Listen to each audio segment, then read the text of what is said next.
Hi everyone, it's Miss Leah at the Cambria County Library. I'm so happy to be here with you today. The library is open.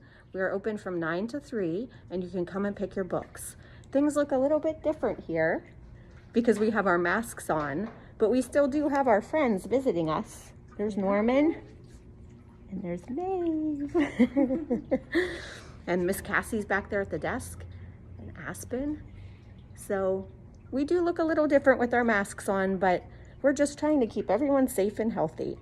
All right, I'm gonna go into the story theater and read you a story. Here goes. Okay, here we are today to do some fairy tale STEAM. So the fairy tale that we are talking about today is Little Red Riding Hood. So in a little while, I'm going to read you a silly version of Little Red Riding Hood called Little Red and the Very Hungry Lion. We also have some other good books here at the library that have a Little Red Riding Hood theme. And you are welcome to come down and check any of these books out because the library is now open Monday through Friday from 9 to 3. So stop down and pick up a book. So today we are talking about color chromatography. Chromatography is the separating of mixtures. So we're going to see if we can separate the colors that are in a black marker today. If you stop to get your kickoff bag, inside the bag, there was a coffee filter and a black marker. You're gonna wanna get those out now. If you don't have the kickoff bag, don't forget to sign up for our summer quest, either through Beanstack, or you can come down and get a paper sign up, and then you will qualify to get the kickoff bag. And we have sign-ups until this Saturday. So if you don't have the bag and you have a coffee filter and a non-permanent black marker at home, you can do this experiment as well. You're also going to need a little bit of water and a cup.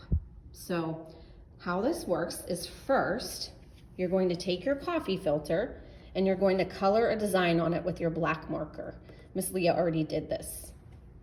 Then you're going to fold up your coffee filter a little bit. I just folded it 2 times. And you're going to take it and you're going to stick it in a very little bit of water.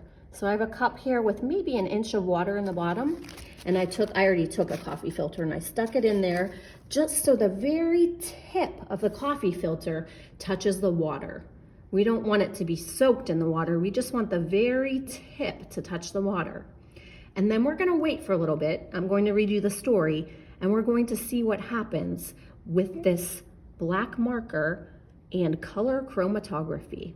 All right. Little Red and the Very Hungry Lion by Alex T. Smith. This is Little Red. Today she is going to be gobbled up by a lion. This is the lion. Well, that's what he thinks is going to happen anyway. One hot morning, Auntie Rosie woke up covered in spots. There was only one thing for them: spot medicine. Ring, ring, ring, ring, ring, ring. Oh dear, said Little Red when she heard the news. I'll come right away. So she put some spot medicine in her basket and waved goodbye to her daddy. It was a long way to Auntie Rosie's house. Little Red walked under the giraffes, over the sleepy crocodiles, and past the chattering monkeys.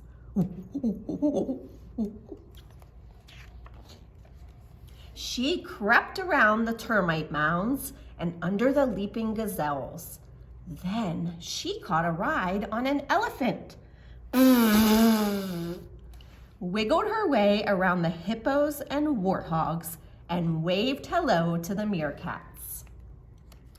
Then she sat down in the shade of a shady tree. And that's when the lion arrived. The Very Hungry Lion. "Whoa, hello," purred the lion. "Where are you going?" "To visit my auntie who is covered in spots," said Little Red. In the time it took for his tummy to rumble, the very hungry lion had cooked up a very naughty plan. My very clever plan. Number 1, sneak off to Auntie Rosie's house. Number 2, hide her in a cabinet. Number 3, dress up as Auntie Rosie. Number 4, wait for a bit. Number 5, jump up and eat Little Red. Number 6, eat Auntie Rosie for dessert. Well done! You're a very clever lion.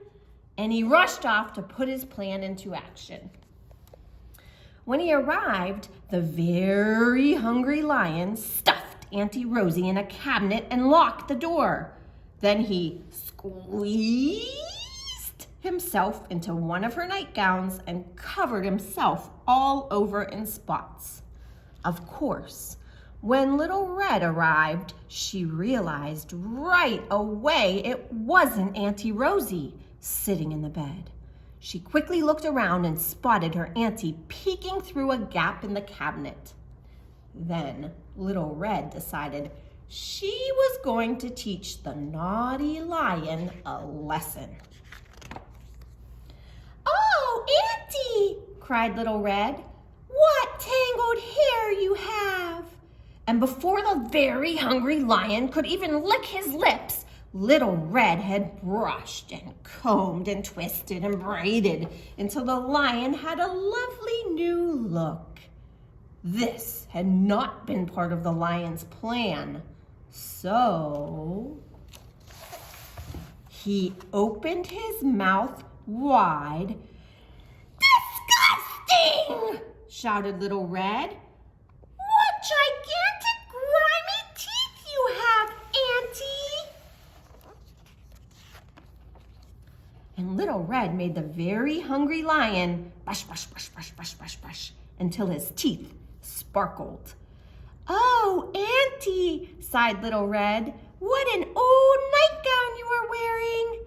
And before the very hungry lion knew it, Little Red had found a much prettier dress for him to wear. This had not been part of Lion's plan either. "Stop!" yelled the lion. "I'm a very hungry lion. My tummy is grumbling." Little Red pointed her finger. "Well, trying to eat children and aunties is very naughty. If you were hungry, all you had to do was ask for some food." The very hungry lion let Auntie Rosie out of the cabinet and said, "Sorry," ever so politely. Little Red gave Auntie Rosie the spot medicine, which worked immediately. Then the three of them gobbled up a whole basket of donuts together. The lion had 5. Soon it was beginning to get dark, so the lion walked all the way back home with Little Red on his very best behavior. He promised to never, ever, ever try to eat another auntie or any children. But he might be tempted to eat Daddy. No, bad kitty! The end. All right, so Miss Leah already pulled out her filter from the water and let it dry. And this is what it turned out to look like.